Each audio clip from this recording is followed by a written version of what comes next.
कार्यक्रम के प्रायोजक हैं श्री मदन भाई रेखाबेन हुमड़, रूपेन प्राची हुमड़, अनगवीर आर्शवीर हुमड़, रिक्ता विशाल सेठी, आरिका अर्जुन सेठी। संग की जय। नमस्ते। उपस्थित भव्य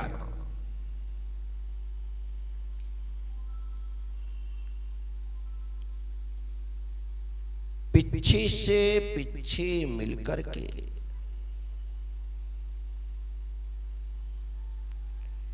यदि खुश ना हो तो समझना पिच्छी पकड़ने वाला अपनी पिच्छी से खुश नहीं है, क्योंकि यह तो स्वयं उत्सुक हो उठती है पिच्छी को देखकर।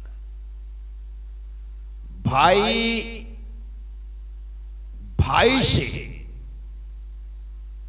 मिलने के लिए उत्सुक ना हो, खुश ना हो, तो समझ में आ जाता है कि दोनों में अनबन है। बहन से भाई, भाई से बहन को मिलकर के खुशी ना हो, या फिर शादी के बाद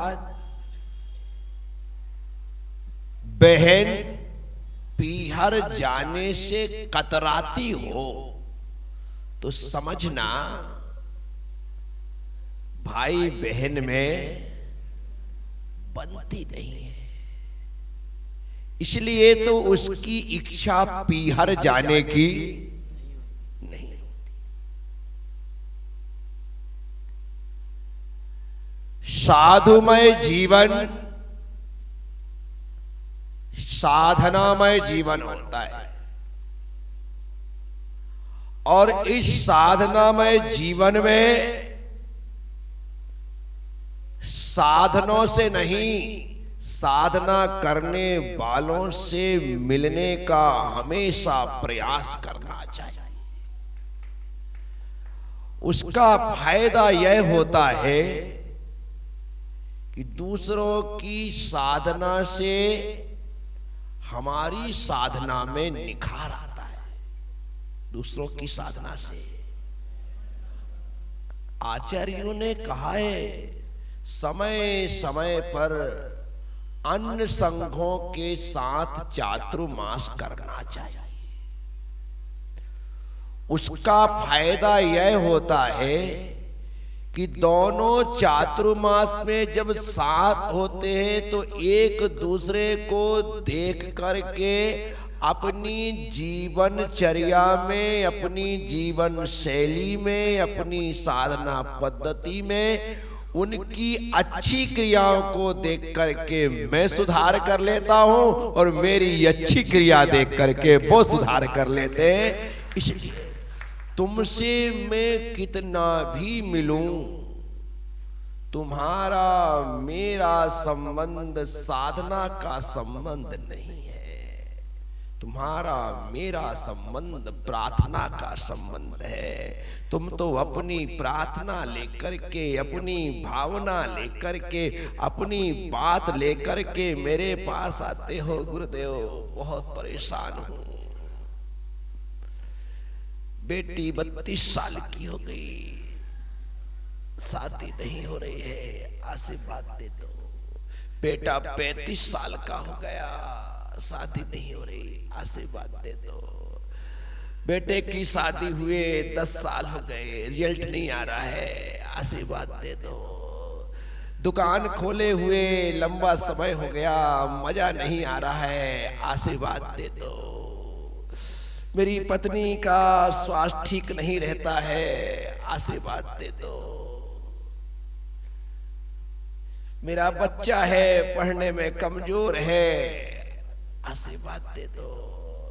जॉब नहीं लग रही है उसकी, आशीर्वाद दे दो। जॉब तो लग रही है, अच्छी कंपनी नहीं मिल रही है, आशीर्वाद दे दो। तुम सिर्फ प्रार्थना लेकर के मेरे पास आते हो। क्या लेकर के आते हो? या फिर श्रीफल लाओगे गुरुदेव हमारी कॉलोनी में चलो, हमारी कॉलोनी में चलो गुरुदेव, रिद्धि सिद्धि नगर गुरुदेव, शास्त्री मार्केट गुरुदेव, आरके पुरम गुरुदेव, महावीर नगर फर्स्ट सेकेंड विस्तार योजना गुरुदेव, बसंत विहार गुरुदेव, जवाहर नगर गुरुदेव। हमारे यहाँ क्या किया है आपने? श्रीफल। इससे ज्यादा तुम मुझसे कुछ नहीं कहते हो, बोलो हाँ। अब तुम मेरी क्या साधना सुधारोगे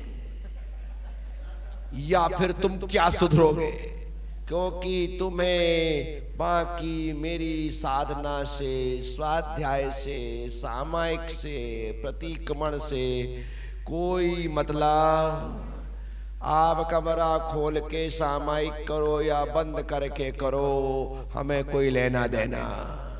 आप सामायिक में ऐसे बैठो या ऐसे लेटो, हमें कोई लेना देना।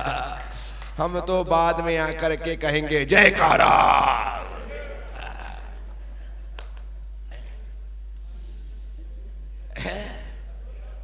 ये सच्चाई है।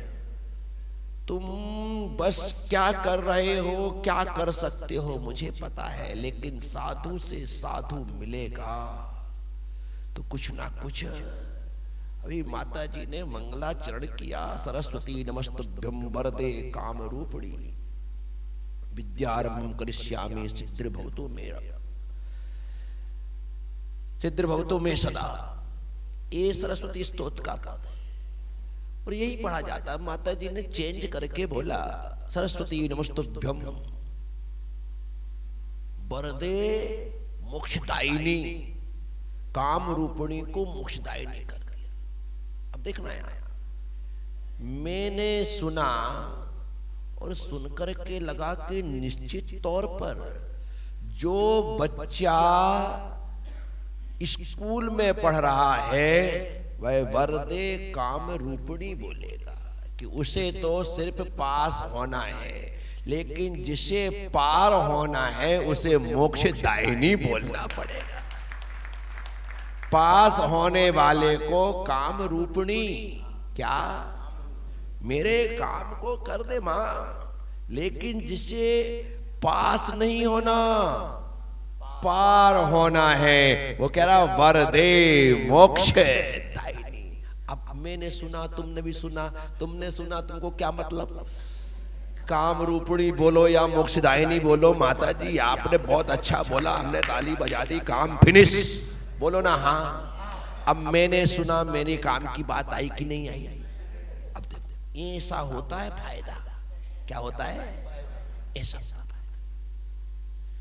बात को बराबर तरीके से सुन समझ करके उसे ग्रहण कर लेना। मैं ये बात यहाँ पर नहीं बोलता, और मैं कभी बोलता और अपने हिसाब से मोक्षदायिनी बोल देता तो कोई बात नहीं, लेकिन मैंने इनके मुख से आज पहली बार इस प्रकार से उसको सुना कि वरदे मोक्षदायिनी। अच्छा लगा कि वाकई में पार होने वालों को मोक्षदायिनी बोलना। बाकी तो उपदेशामृत प्रारंभ करिष्यामि जो बोला माता जी वो चलता है, उसमें कोई बात नहीं, लेकिन मोक्षदायिनी शब्द बड़ा दमदार है। ऐसा है कि निश्चित तौर पर सरस्वती के दो रूप हैं। सरस्वती जो है एक हंस वाहिनी है और एक मयूर वाहिनी। क्या? एक मोर पर भी है और एक हंस पर भी है। अब दो इसके रूप है और चार पुरुषार्थ है, धर्म अर्थ काम और मोक्ष। जो धर्म अर्थ काम मोक्ष को सिद्ध, धर्म अर्थ और काम को सिद्ध करने वाली है वह मयूर वाहिनी है। क्या है? और जो मोक्ष को सिद्ध करने वाली है वह हंस वाहिनी है। क्या है? वह हंस वाहिनी है। इसलिए यदि मैं सरस्वती की आराधना में उसका रूप को देखता हूं तो वो हंस वाहिनी होना चाहिए। अब हंस और मोर में अंतर क्या हो गया? अंतर यह है कि हंस जो है वह भेद विज्ञान सिखाता है। क्या सिखाता है? दूध अलग है, पानी अलग है। क्या सिखाता है? सिखाता नहीं है, थ्योरी नहीं कर रहा है, वो प्रैक्टिकल के करके दिखाता है। पानी दूध एक साथ मिला करके उसे दो, वो दूध दूध पी जाएगा, पानी पानी छोड़ देगा। तो बस हंस जो है वह भेद विज्ञान सिखा रहा है। साधु जो जीवन है वह भेद विज्ञान वाला जीवन है। कौन सा जीवन? भेद विज्ञान वाला, जिसने शरीर आत्मा की पृथकता का बोध कर लिया है। शरीर अलग है और आत्मा ठीक इस नारियल की तरह है। किसकी तरह है? ये जो नारियल है ना, ये बजने वाला है। कोटा में ये बजने वाले सूखे नारियल चढ़ाए जाते हैं। कौन चढ़ाए जाते हैं? इसी स्थान पर आप इंदौर और उज्जैन आओगे तो आपको वहां पर पानी वाला नारियल चढ़ाया जाएगा। कौन सा? यहां पर मैंने इतने दिनों से देखा है, गुरुधाम से मैं देख रहा हूं, यहां पर शुद्ध ये तेरापंथी नारियल चढ़ता है। क्या सूखा वाला? कुछ गलत बोल दिया क्या?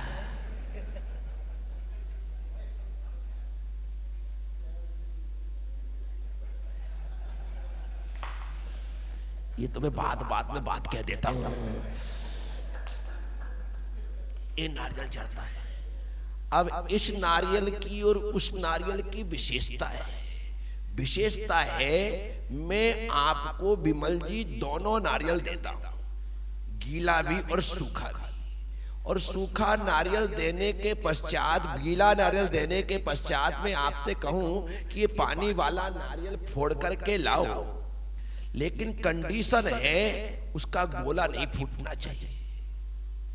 आप फोड़ने के पहले यहीं पर रख करके हाथ जोड़ लोगे, कहोगे गुरुदेव मैं नहीं कर सकता, क्योंकि जैसे ही मैं फोड़ूंगा गोला फूट जाएगा। मैंने कहा कोई बात नहीं, आप इसको रख दो, ये सूखा वाला ले लो, आप इसे फोड़ो, गोला नहीं फूटना चाहिए। अभी फोड़ देते हैं, फोड़ेंगे नारियल कबर अलग और गोला अलग। बस यहीं से भेद विज्ञान प्रारंभ होता है। क्या प्रारंभ होता है? जहां पर शरीर और आत्मा एक दूसरे से जुड़े हैं, एक दूसरे से, देह जीव को एक गिने बहिरातम तत्व मुधा है। पंडित दौलत राम जी कह रहे हैं, जिसकी देह और जीव अर्थात शरीर और आत्मा एक में गीले नारियल की तरह है, उसके कबर पर चोट लगती है तो आत्मा तक चटकती है, आत्मा तक चटकती है। और जैसे ही चटकती है, आत्मा अर्थात गोला चटकता है तो पानी बहने लगता है। तुम्हें शरीर में चोट लगती है, आत्मा तक चटकती है और आंखों से नारियल का पानी निकलने लगता है। क्या निकलने लगा? अब इस नारियल की विशेषता है कि सूख गया। क्या हो गया? तो सबसे पहले तो भेद विज्ञानी होकरने वाले को, साधु को अपने आप को सुखाना पड़ता है। अपने आप को देखो, बाहर से तो दोनों एक से दिखते हैं, बाहर से, लेकिन भीतर से ये सूखा है, भीतर से ये सूखा है। जब तक हमारी कसाएं, जब तक हमारा राग द्वेष भीतर से नहीं सूखेगा, जब तक, तब तक भेद विज्ञान, तब तक भेद विज्ञान नहीं। पहले उसे कसायों को छोड़ना पड़ेगा, सुखाना पड़ेगा पूरी तरह से। जब पूरा सूख जाएगा तो अपने आप जैसे इस नारियल से अंदर का गोला अलग हो गया, वो बाहर से यूं हिला के देखो तो बचता है। क्या बचता है? अलग अलग हो गया। अब शरीर में कितनी भी चोट पड़े, शरीर में कितनी भी चोट पड़े, शरीर टूटता है लेकिन आत्मा का कुछ बिगड़ता नहीं है। आत्मा का कुछ बिगड़ता नहीं है।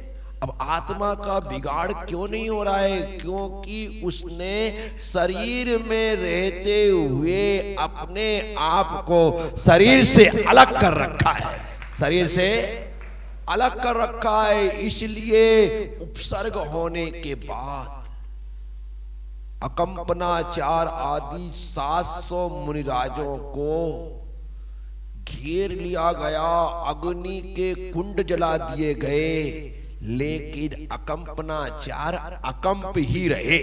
कैसे रहे? अकंप ही रहे। अभिनंदन सागर आदि 500 मुनिराजों को दंडक राजा ने घानी में पेल दिया, खून की नदियां बहने लगी, लेकिन वे घबराए नहीं, आनंद में ही रहे। क्या ऐसा कैसे हुआ? गज कुमार मुनिराज के माथे पर सिगड़ी जला दी गई, सुकुमाल मुनिराज के श्यालिनी पैर खाती रही, सुकौशल मुनिराज का शेरनी ने शरीर छत बिच्छत कर दिया, लेकिन वे विचलित नहीं हुए। क्यों? क्योंकि शरीर से आत्मा सूखे नारियल की तरह एकदम अलग हो गई। इस कारण से उनका शरीर तो नष्ट हुआ, लेकिन आत्मा को जरा भी कष्ट नहीं हुआ। ये सबसे बड़ी बात है। तो ये जो नारियल है भेद विज्ञान का प्रतीक है।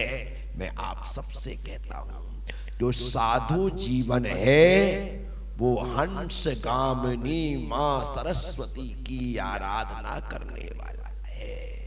और तुम जो गृहस्थ जीवन जी रहे हो, सांसारिक जीवन जी रहे हो, वो मयूर वाहिनी मां सरस्वती की आराधना करने वाले हो। क्योंकि तुम्हें धर्म का सुख भी चाहिए, धन का सुख भी चाहिए, काम का सुख भी चाहिए, परिवार का सुख भी चाहिए, व्यापार का सुख भी चाहिए। हाँ या ना? हाँ। इसलिए आप यहाँ पर आकर के कहते हो, गुरुदेव आशीर्वाद दे दो, सब कुछ अच्छा चले। क्या बोलते हो? सब कुछ इसका मैं अच्छा चलूं, इसका आशीर्वाद नहीं मांगते क्या? सब कुछ अच्छा। मैं सोचता हूं कि बाप रे बाप, आशीर्वाद ही मांगा, सब कुछ अच्छा चलूं। अरे तू अच्छा चलने लग तो लोग तेरे से आशीर्वाद मांगने लगेंगे। इस कार्यक्रम के प्रायोजक हैं श्री मदन भाई रेखाबेन हुमड़, रूपेन प्राची हुमड़, अनगवीर आर्शवीर हुमड़, रिक्ता विशाल सेठी, आरिका अर्जुन सेठी।